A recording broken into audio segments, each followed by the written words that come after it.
Before anything else, Senator, I'd like to thank the committee for inviting me para once and for all, malaman natin ang totoo. So, I would like to request sa inyo na huwag ninyo akong ituring president or kaibigan. Treat me as a witness and tignan natin kung lalabas yung totoo. So, with your permission, at maraming salamat po sa inyong lahat for inviting me. I'd like to start my mandate as President of the Republic was to protect the country and the Filipino people. Do not question my policies because I offer no apologies, no excuses. I did what I had to do. And whether you believe it or not, I did it for my country. The war on illegal drugs is not about killing people. It is about protecting the innocent and the defenseless. The war on drugs is about the eradication of illegal substances such as shabu, cocaine, heroin, marijuana, party drugs, and the like, as a menace which ruins people, families, communities, and relationships, and tears apart the social fabric which binds society together in peace, harmony, and brotherhood. It is not unlike slogans which serve as calls for a better future, such as the war on waste, war on corruption, and war against climate change. I have always viewed people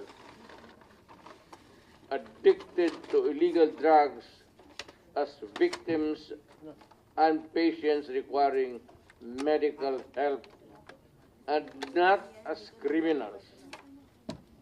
That is why when the war on drugs slogan came into being, coined as first as a message to the people of Davao City to stay away from illegal drugs, but at the same time, I had a drug rehabilitation facility constructed in Davao City, a city government expense, manned by Davao City government doctors, psychiatrists, nurses, and health workers, among others, to look after the complete rehabilitation of those addicted to illegal drugs. I believe then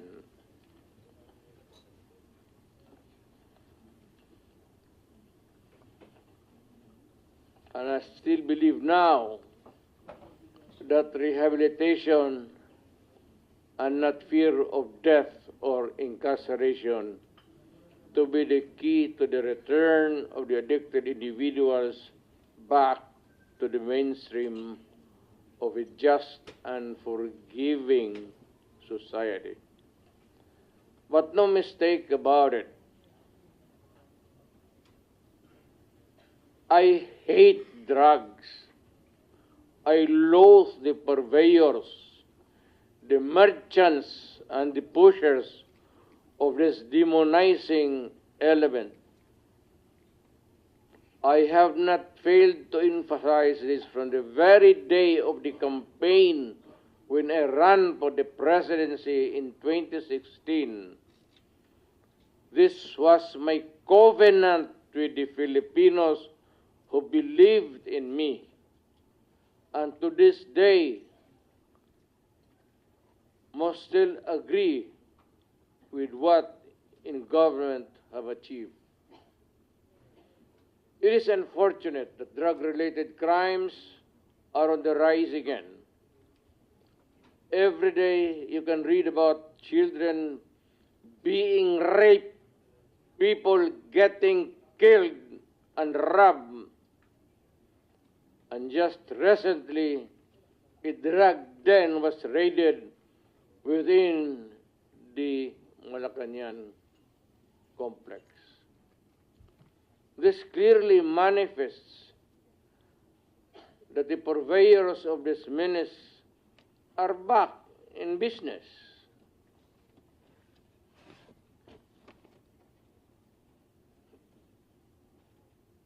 Ano? Gawain natin.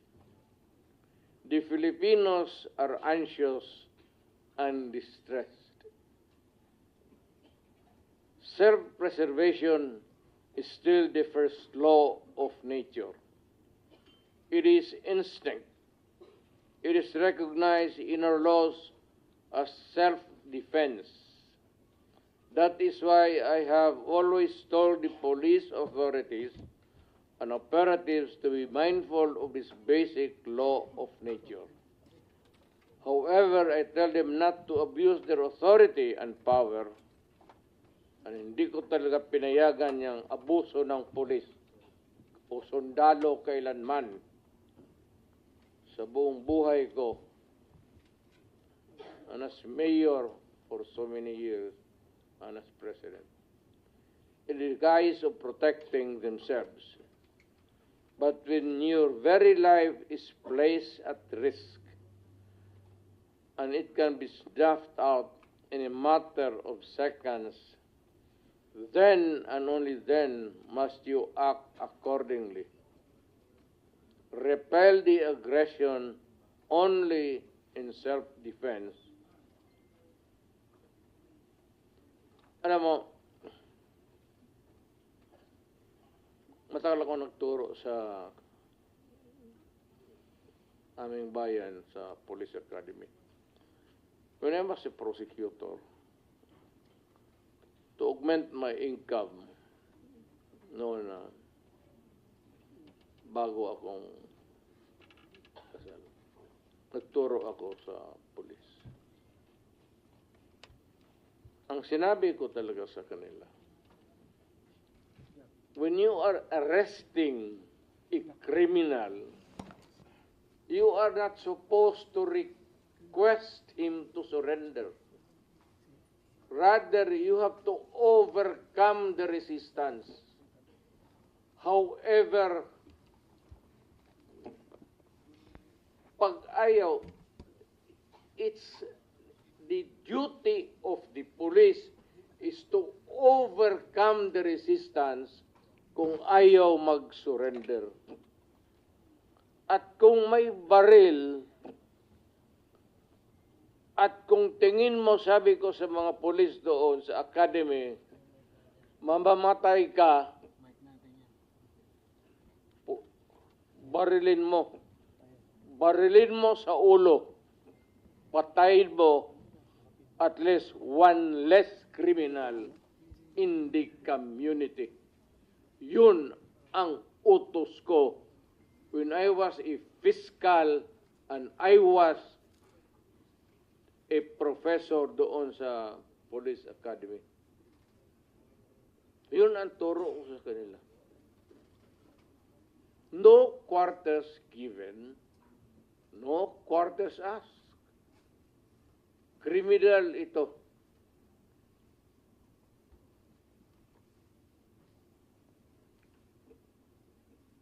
Repel the aggression only in self-defense.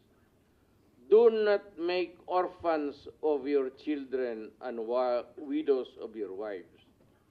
I don't want that in my conscience. as mayor and president. Hindi ko mabigat yan sa konsensya ko. I have warned,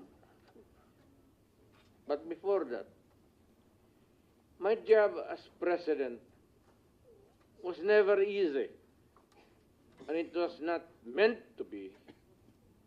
I have tried to do the best I can to address the problem of illegal drugs firmly and without compromise. For all of its successes and shortcomings, I alone take full legal responsibility sa lahat na nagawa ng mga pulis pursuant to my order. Ako ang managot. At ako ang makulong. Huwag yung pulis na sumunod sa order ko. Kawawa naman, nagtatrabaho lang. Yun ang gusto kong sabihin sa Pilipino at mabutit niyaya ninyo ako dito. Once and for all, yan ang gusto kong sabihin sa tao.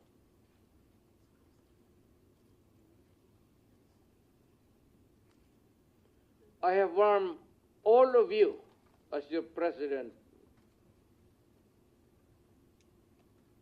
then and as a private citizen now.